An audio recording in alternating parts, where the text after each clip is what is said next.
You know, whether it's toothpaste, soda, or the latest smartphone, we are just constantly bombarded with choices. And every single choice comes with a claim, right? Our product is better. But how do we really know if those claims are legit? Well, in this explainer, we're going to arm you with the tools to see right through the marketing noise and find out what's actually true. So let's start with a classic grocery store dilemma. You're trying to be healthy, you reach for a diet soda. You see two brands, both claiming to be super low-cal. You look at the labels and maybe one has a slight edge. But is that tiny difference really enough to matter? And that, right there, is the million-dollar question. Was that small difference a genuine, real thing about the product, or was it just a statistical fluke? I mean, what if you'd picked a different can, or a can from a different batch?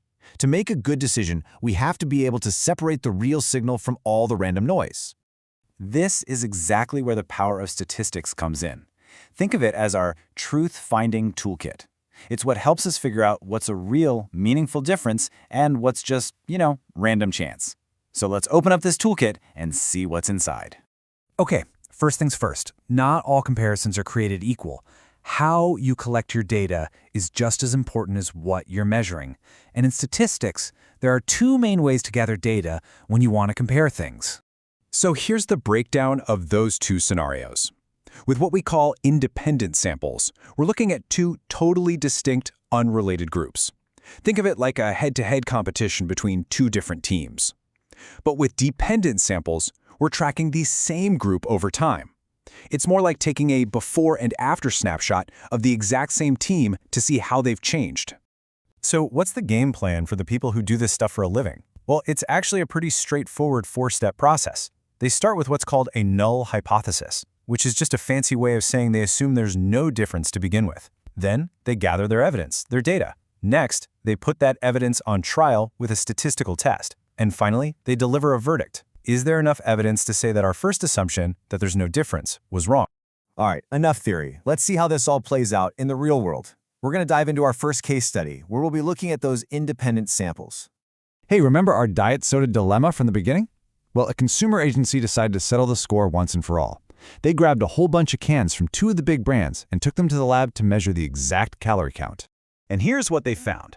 On average, brand I came in at 23 calories, while brand 2 hit 25. Okay, so a 2-calorie difference. Case closed, right? Brand 2 is clearly worse? Well, not so fast. We have to ask, is that 2-calorie gap a real, consistent difference, or is it just a little blip in the data they happen to collect? And the verdict? It's a statistical tie. After running all the numbers, the researchers concluded that the 2-calorie difference was not statistically significant. In other words, it was probably just random variation between the cans they picked. So, if you're choosing between these two, you can pretty much pick whichever one you think tastes better. Okay, so that was a small difference. But what about when the differences look a bit bigger? Let's switch gears from soda to screen time.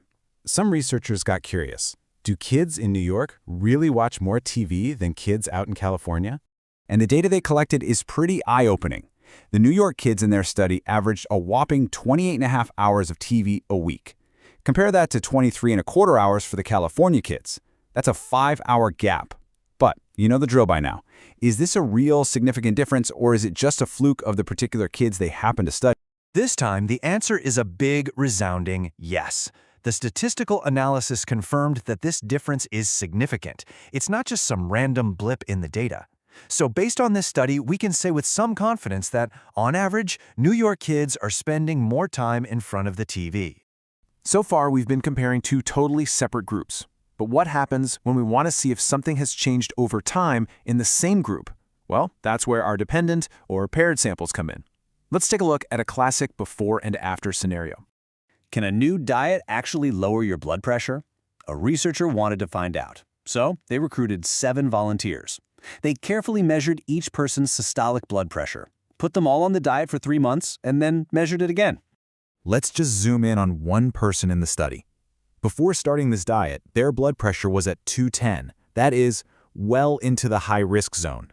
And after 3 months on the diet, their reading was 193. That's a 17-point drop, which, for this one individual, is a fantastic result. But is this one success story enough to prove that the diet is a game changer for everybody?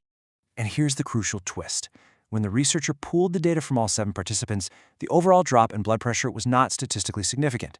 You see, while some people saw a big improvement, others didn't change much at all. The overall effect was just too small and inconsistent to confidently say the diet was the real reason for the change. And this is exactly why understanding all of this is so important. It's a powerful lens to view the world through. It helps you cut through the hype in news headlines, the big claims in advertisements, and even the findings in scientific studies. And it helps you get to the heart of what the data is really telling us. So, what are the key things to walk away with? Well, first, a difference you see in a sample isn't always a real difference. Second, statistics is the tool we use to separate what's meaningful from what's just random noise. And third, always ask yourself if you're looking at two separate groups or a before and after of the same group. If you keep these things in mind, you'll be a much savvier consumer of information. So I'll leave you with a challenge. The next time a headline screams about a groundbreaking new study or an ad promises some life-changing product, just take a moment, pause, and ask yourself one simple question. Is that difference actually real?